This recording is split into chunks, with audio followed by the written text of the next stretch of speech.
Praise the Lord. கர்த்தருடைய நாமம் இந்த காலை வேளையில் மகிமைப்படுவதாக.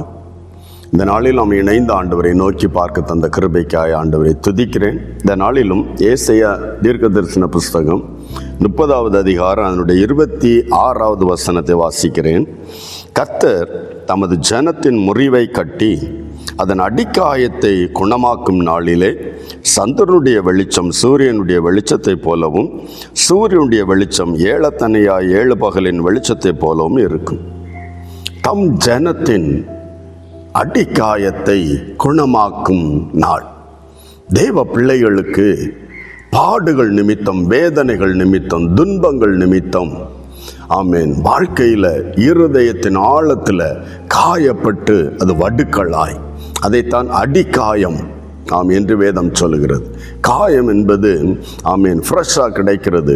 ஆமீன், காயத்திற்கு ஒரு ஆறுதலோ ஒரு ரெமெடி கிடைக்காத நாட்களில் அந்த காயம் வடுக்களாய் மாறிவிடுகிறது. பிறரால் துன்பப்படுத்தப்படும் போதும் வேதனைப்படுத்தப்படும் வேதனை சகித்து ஆமீன் உள்ளத்தின் ஆழத்தில் காயம் அப்படியே வடுகளாய் மாறுவதை அதை அடிக்காயம் என்று வேதம் சொல்லுகிறது. இந்த அடிக்காயத்தையும் மனிதன் காண இயலாது. ஏதாவது ஒரு சம்பவங்களை பார்க்கும்போது அந்த வேதனை மறுபடியும் நம்மை ஒழுக்கும். அந்த காயத்தை கூட ஆண்டவர் நம்முடைய வாழ்க்கையிலிருந்து மாற்றி போடுகிறார் என்று வேதம் சொல்லுகிறது.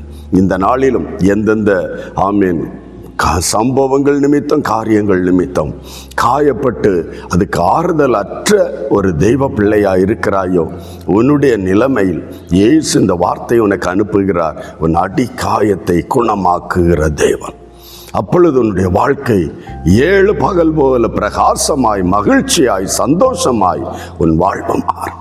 இந்த காலை வேளையில் ஆமேன், அடி காயங்களை குறித்து கவலைப்படாது. ஆண்டவர்கிட்ட அறிக்கையிடு. உன் காயத்தை குணமாக்குகிற நாள் இந்த நாள். ஆண்டவர்கிட்ட கரத்தில் விட்டு கொண்டு ஜெபிக்கலாம். மகா பரிசுத்த பிதாவே, என்னோடு இணைந்து இந்த நேரத்தில் ஜெபித்து கொண்டிருக்கிற எல்லா தெய்வ பிள்ளைகளை நம்முடைய கரங்கள் தருகிற ஆண்டவர். ஏதோ ஒரு சம்பவங்கள் நிமித்தம், சூழ்நிலைகள் நிமித்தம், நெருக்கடிகள் நிமித்தம் ஆண்டவரே காயப்பட்டு அது வடுக்களாக இருதயத்தில் சந்தோஷத்தை அனுபவிக்க முடியாதபடி, சமாதானத்தை அனுபவிக்க முடியாதபடி கடந்து செல்லுகிறலாம்.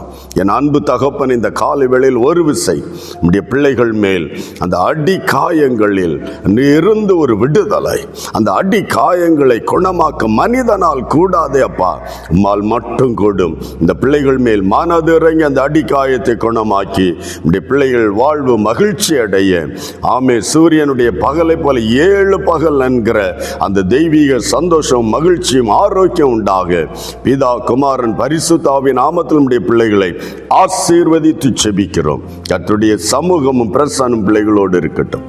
அப்பா, அப்படி செய்யப்படுறதுக்காக நன்றி. இயேசுவின் நாமத்தில் பிதாவே, ஆமென். கர்த்தர் உங்களுடைய அடிக்காயங்களை குணமாக்கி சந்தோஷமாய் நடத்துவாராக. God bless you all. Praise the Lord.